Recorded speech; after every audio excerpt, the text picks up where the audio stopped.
Corona makin gawat, PPKM darurat pun diperketat dan kita sudah terhubung melalui sambungan Zoom dengan Gubernur DKI Jakarta Anies Baswedan. Assalamualaikum, selamat malam Pak Anies. Pak Anies, sidak yang dilakukan di wilayah perkantoran.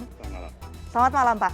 Sidak yang dilakukan di wilayah perkantoran kemarin ini juga ditanggapi beragam oleh warganet. Pihak perusahaan juga sudah buka suara, bahkan Polda Metro Jaya akhirnya sudah menetapkan juga 3 orang tersangka nih Pak ya, terhadap pelanggaran PPKM darurat. Bagaimana proses hukum selanjutnya bagi mereka dan bagaimana kemudian temuan-temuan yang didapatkan dari proses sidak yang juga tadi dilakukan pagi hari, Pak? Silakan. Mbak Mevri dan para pemirsa semua, tujuan kami bukan melakukan penghukuman. Tujuan kami adalah melakukan perlindungan kepada semua. Karena itu, ini bukan sekedar soal hukum, bukan soal pasal, ini soal kemanusiaan, ini soal penyelamatan sesama manusia. Jadi, kepada semua pihak, saya mengajak untuk ambil tanggung jawab. Lindungi keluarga, lindungi kerja, lindungi tetangga. Jadi, ketika kita bicara tentang perusahaan, dan itu jangan hanya bicara tentang pasalnya. Pasalnya mengatakan 50%, pasalnya mengatakan tentang sektor apa. Lihatlah di tempat Anda bekerja. Bila itu berisiko, maka ambil langkah untuk melindungi pekerjanya. Karena kita ini kalau cuma sekedar mencari rongga di dalam peraturan, pasti ketemu rongganya. Pasti ketemu, apa saja bisa dicari.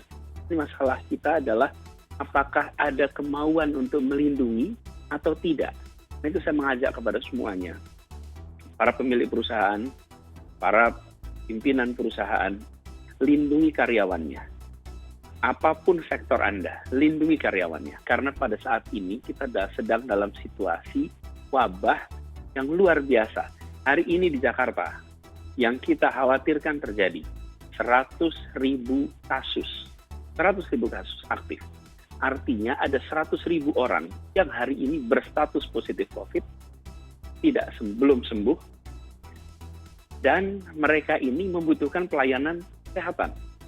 Jadi, tertinggi yang pernah kita hadapi bulan Februari dahulu itu hanya 27.000. Waktu itu saja sudah rasanya tinggi. Sekarang angka 27.000 itu hanya 1/4 dari yang sedang kita hadapi. Jadi, buat semuanya, saya ingin mengingatkan, ini bukan sekedar soal peraturan. Ini adalah soal keselamatan. Jangan merendahkan diri kita semua dengan hanya berbicara soal, oh ini sesuai aturan atau tidak. Pertanyaannya, Anda membuat risiko tidak pada orang lain? Anda sedang menyelamatkan orang lain atau tidak? Anda melindungi orang lain atau tidak? Karena aturan saja tidak akan cukup kalau tidak ada kemauan. Saya minta kepada semuanya, mari kita ambil tanggung jawab. Yang bisa membuat peraturan di tempat bekerja, buat aturan untuk melindungi sesama. Semua yang bekerja, pulang selamat. Mereka yang di rumah tidak ingin pulang, ingin didatangi orang yang tertular. Dan kita sekarang ini, Jakarta sudah menyaksikan bulan Juli saja, baru tanggal 7 hari. 13 medis meninggal di Jakarta. Selama tahun 2020, itu 18 orang. Dalam 7 hari ini, 13 tenaga medis. Dan mereka sudah divaksin. Artinya kita berhadapan dengan varian virus yang berbeda, yang risikonya tinggi. Jadi ketika saya mengatakan pada mereka, ketika saya sidak kemarin, Anda tidak bertanggung jawab, Anda egois, karena memang kita sudah berhadapan dengan masalah yang serius. Ini berbeda dengan yang kita hadapi sebelumnya. Jadi, Pak Mevri dan semuanya, kita sedang berhadapan dengan situasi extraordinary. Tinggallah di rumah, selamatkan diri Anda, selamatkan keluarga Anda, dan selamatkan orang-orang yang bekerja untuk Anda. Karena para karyawan ini, mereka akan ikut pada aturan perusahaan. Karena itu buatlah aturan perusahaan yang berdasarkan pada prinsip kemanusiaan, pada prinsip perlindungan sesama. Bukan sekedar mentaati, mencoba mencari rongga di dalam peraturan gubernur, peraturan daerah, peraturan pemerintah, instruksi Menteri Dalam Negeri. Bukan sekedar cari rongga itu, tapi cari caranya untuk menyelamatkan saudara-saudara kita Kalau kegiatannya harus jalan karena kritikal dan esensial, maka cari caranya itu bisa berjalan dengan orang dilindungi, orang diselamatkan. Jadi, saya pernah ditanya, apa Pak prioritasnya saat ini? 3 prioritasnya. Nomor 1 adalah keselamatan, nomor 2 adalah keselamatan, nomor 3 adalah keselamatan. Itulah prioritas utama kita semua. Jadi, saya ingin tegaskan, kalau soal hukumnya sudah ada aturannya. Bahkan pihak kepolisian sudah memproses pidana. Ini pesan kepada semua, apabila Anda ngambil sikap yang berisiko pada keselamatan orang, maka bisa terkena hukum dan proses pidana bisa berjalan. Nah, sekarang sudah dilakukan. Jadi saya mengajak pada semuanya, tidak perlu kita bicara soal hukum pidananya saja. Tapi bicaralah tentang kemanusiaan. Apakah saya termasuk yang mengorbankan anak buah saya, atau saya termasuk orang yang menyelamatkan anak buah saya? Dan bagi mereka yang bekerja, yang diharuskan bekerja, dan Anda tahu sektornya tidak harus bekerja atau di tempat Anda bekerja berisiko, maka laporkan. Tadi sudah disebutkan mengenai Jaki. Ini aplikasi Jaki ini Anda bisa gunakan. Lalu dengan aplikasi Jaki itu, laporkan, identitas Anda akan dilindungi. Bila Anda merasa perlu untuk mengambil gambar, maka lakukanlah pengambilan gambar secara baik, sehingga tetap bisa diproses, tapi identitas Anda tetap terlindungi. Kami akan melindungi identitas itu. Dan perusahaan yang melakukan pemberian sanksi kepada pelapor, justru perusahaannya akan kita proses. Baik, ditutup berarti ya Pak ya, kalau sampai ada karyawan atau pelapor begitu melaporkan melalui Jaki, namun ternyata mereka malah mendapatkan surat teguran oleh pihak kantornya, berarti nanti akan ada tindakan tegas berupa penutupankah juga Pak, atau seperti apa terhadap kantornya? Seperti yang kemarin, yang tidak berada di dalam sektor esensial, karena itu merupakan agen properti, ya dia harus tutup. Kemudian disegel. Nah, mereka yang termasuk sektor esensial diberikan sanksi penutupan selama 3 hari karena pelanggaran ini, dan semua itu bila berulang bisa izin usahanya dicabut, kan bisa izin usahanya dicabut. Dan saya ingin ingatkan kepada semua, jangan sampai kita pada diri sendiri menetapkan work from home, tapi pada anak buah menetapkan work from office. Anak buahnya dibiarkan mengambil risiko, sementara pimpinannya justru berada di rumah supaya selamat. Ini bukan tindakan yang tepat, ini bukan tindakan yang beradab. Tunjukkan sikap tanggung jawab. Bila Anda memilih bekerja di rumah karena takut atas risiko, maka anak buah Anda juga harus dilindungi. Baik. Jadi, saya ingin memberikan pesan pada semuanya, karena kita ini di rumah-rumah, di tempat kerja, sama-sama punya risiko. Dan buat yang di rumah, sama. Pada orang tua, pada anak-anak, tanyakan sesama. Apakah yang pergi dari rumah memang ada kebutuhan mendesak, ada kebutuhan mendasar? Kalau tidak ada yang mendesak, tidak ada yang mendasar, rumah saja. Jangan pergi. Bila ada kebutuhan yang mendesak-mendasar, silakan pergi, selesai urusannya, kembali lagi.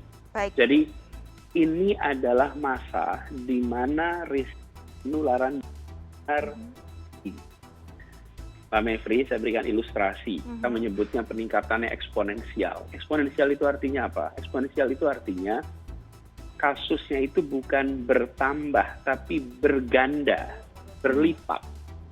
Jadi lain dengan tambah kasusnya berapa? Tambahnya adalah 20-30 kasus. Ini tidak, ini 2 kali lipat. Di Jakarta, setiap 8 hari, jumlah kasus aktif meningkat 2 kali lipat. Jadi, saya beri ilustrasi, bila hari ini 100.000, maka 8 hari yang lalu 50.000. Kemudian 16 hari yang lalu, itu 25.000. Kira begitu. Jadi, setiap 8 hari naik 2 kali lipat. Dan 2 kali lipat itu artinya apa? Ini bukan angka statistik aja, ini adalah saudara-saudara kita yang terpapar.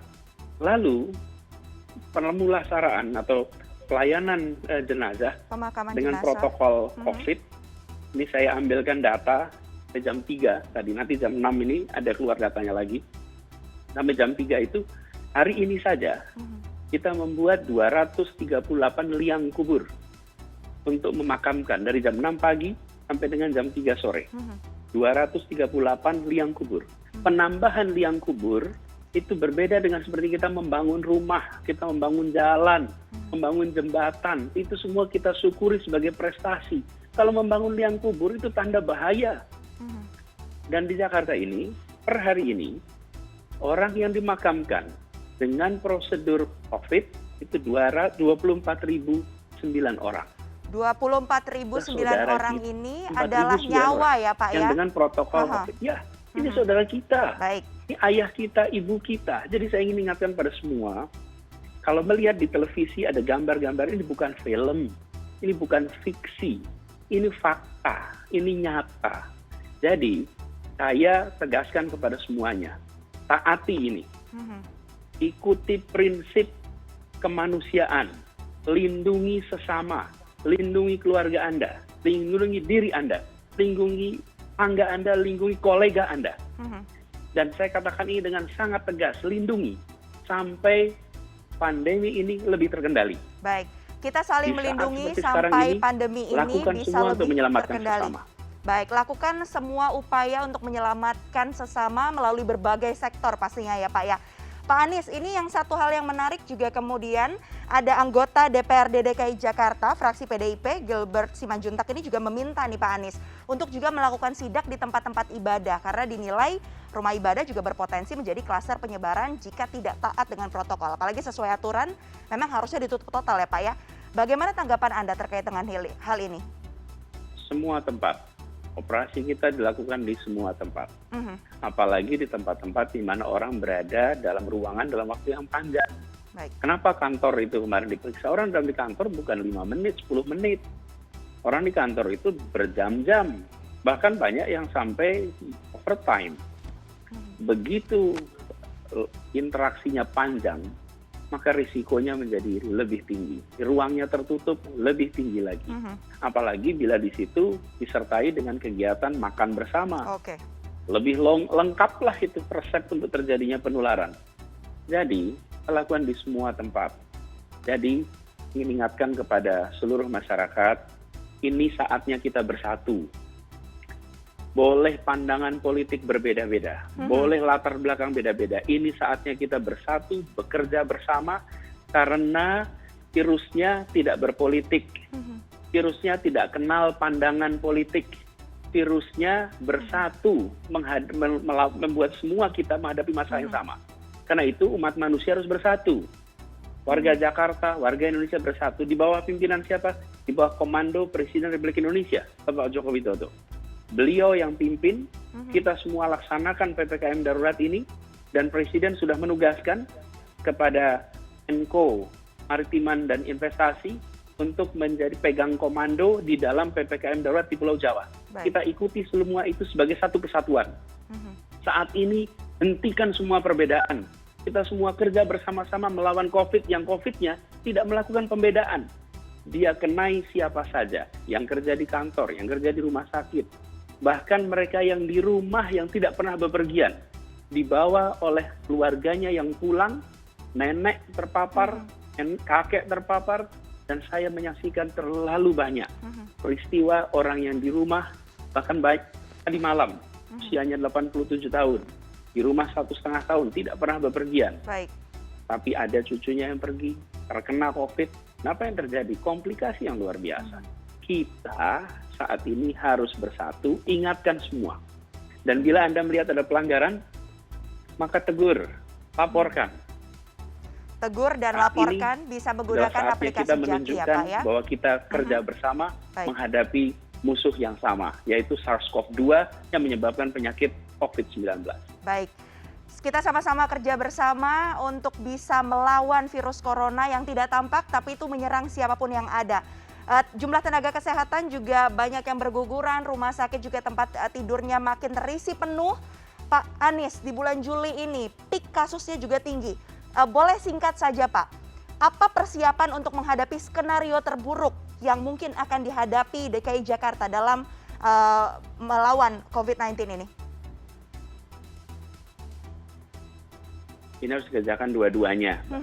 Kalau saya berikan gambaran, ilustrasi nih, ini seperti ada atap rumah bocor. Lalu jangka pendek kita siapkan ember untuk menampung kebocoran itu. Baik. Oke. Lalu akhirnya makin banyak, embernya dibesarin. Tapi jangan lupa lubang di atapnya harus ditambal. Nambalnya bagaimana? Dengan melaksanakan AM di masyarakat dan kami 3T. Baik. Kami lakukan testing ditingkatkan, tracing ditingkatkan untuk menemukan mereka yang positif, lalu mereka diisolasi dan dapat treatment. Itu pemerintah. Sisi masyarakat, masker, menjaga jarak, cuci tangan, menjauhi Kerumunan. dan mengurangi mobilitas. Itu 5M. Jadi 5M 3T itu menambalnya, itu harus kita kerjakan. Kami sudah siapkan nih untuk menampungnya. Bagaimana caranya? Perluas daya tampungnya. Tempat isolasi ditambah. Kemudian tempat untuk perawatan ditambah. Jadi sekarang itu semua ditambah. Harapannya nanti air yang bocor tadi itu, orang-orang yang menjadi korban COVID itu bisa tertangani. Tapi ini semua ada batasnya. Kita menyaksikan jumlah oksigen, jumlah tabungnya, kemudian tenaga medis, semua ada batasnya. Menambah kamar itu mudah, tapi menambah tenaga medis itu tidak mudah sama sekali. Sama sekali tidak mudah. Dan beda tahun lalu. Tahun lalu kami di Jakarta masih bisa mengundang tenaga medis dari berbagai wilayah untuk datang ke Jakarta. Hari ini berbagai wilayah menghadapi masalah yang sama. Kami tidak mungkin untuk mengundang mereka yang sedang bekerja menangani kasus COVID juga di tempatnya. Jadi saat ini mari kita tambal nih bocornya. Yuk, 5M, terutama mengurangi mobilitas. Kita memiliki data dari pelajaran kita selama 1,5 tahun. Pada saat mobilitas penduduk tinggi, dilihat dari mana? Dilihat dari pergerakan penduduk. Sekarang ada alat, HP ini merupakan alat untuk kita bisa mengetahui pergerakan penduduk. Dari situ kita melihat, semakin banyak warga bepergian keluar rumah, semakin tinggi tingkat penularan kasus. Baik. Semakin banyak warga tinggal di dalam rumah, berkurang dari luar rumah, maka berkurang pula kasusnya. Baik. Nah, 3 hari ini kita menyaksikan Jakarta kegiatan di luar rumahnya mulai lebih berkurang dibandingkan pekan yang lalu. Nanti dampaknya baru terlihat 10 hari yang akan datang, 14 hari yang akan datang. Jadi kalau kita lihat angka hari ini, misalnya hari ini kasus aktif yang tambah positif ditemukan 9.366.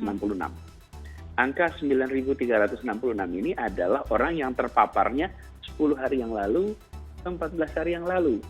Jadi kalau hari ini kita menurun kegiatannya, mobilitas, maka angkanya baru akan terlihat 10 hari yang akan datang. Baik. Berbeda dengan menutup jalan atau menutup pintu air. Begitu ditutup langsung berhenti alirannya. Tapi kalau ini tidak. Jadi, begitu kita dikurangi masih perlu waktu 10 hari sampai 2 minggu baru terlihat dampaknya. Benar-benar Kembali perlu kolaborasi lagi, berarti ya Pak Anies ya. Tinggal di rumah, Kolaborasi kecuali untuk ada putusan mendesak dan mendasar. baik. Kolaborasi dari semua pihak harus dilakukan, masyarakatnya harus patuh. Pemerintah juga terus berupaya melakukan 3T karena lagi-lagi Jakarta adalah kota kolaborasi, jadi ini saatnya kita sama-sama diuji ya agar bisa bangkit lagi Jakartanya. Terima kasih banyak Gubernur DKI Jakarta Anies Baswedan sudah bergabung bersama kami malam hari ini di CNN Indonesia Connected. Sehat selalu Pak. Terima kasih, Mevri.